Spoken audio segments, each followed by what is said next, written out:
So guys, for today's video, hindi karon jud today ha. This video was like 3 days ago. I just uploaded it right now. Nami si South karon, nangita mi og yuta nga paliton. So nag-angkas man ko sa motor, naperti yung inita oy. Lain ang panahon. So giuhawan mi ni honong mi diri sa Fresh Boko diri sa side street diri sa South. May kaya inom kay uhaw kaayo. So anyway guys, continue na itong video na to. Kaglain akong kuhaan, gaps lang mo ko. Gisubawan ko after lahat hantay may gipang ubo mitanan guys. Kainit kayo dahil nikalatlag uwan. Ang yuta nga akong gigustuhan da guys.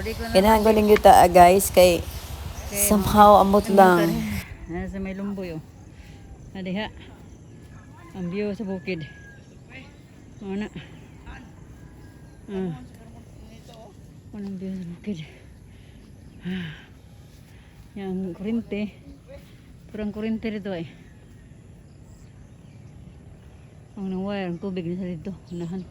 Kaya sa kung ligaan na sa kainan eh. Dali, sad. Ha? Okay, farm daara. Dili no?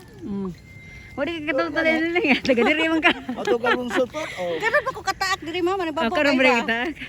Ako nagkatulad ko na sipis. Simi ato sa ampunso. Kutob ng kasada jon. Amo ni diri sa lain sa ninyo ta. Kinsa man tagyan. Lapit agyan eh. I'm sure happy si John nga makakita yung nani. Kaya ganahan ka siya nga makapaltog yuta sa bukid. Sa wala pa to siya namatay akong bana. So, naglig yuta sa bukid. Anyway, karon ako naging gikuan nga makapalit jud ko niya akong ingalan sa akong anak dili para nako para sa akong anak og nitupir silang duha kay ganahan gid sila na yuta sa bukid.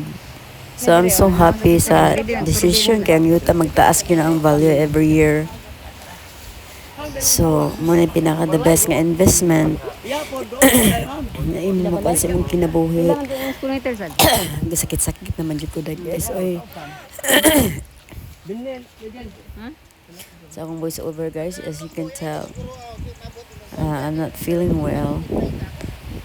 But sa kilayan niya akong lawas, ako lang yun paningkamutan yung magkuhan ka na ako akong promise ni Lloyd Jun og nito pero magkapalit ko gyuta nilang duha. So pangalan ni Lloyd Jun, inaning duha nito pera.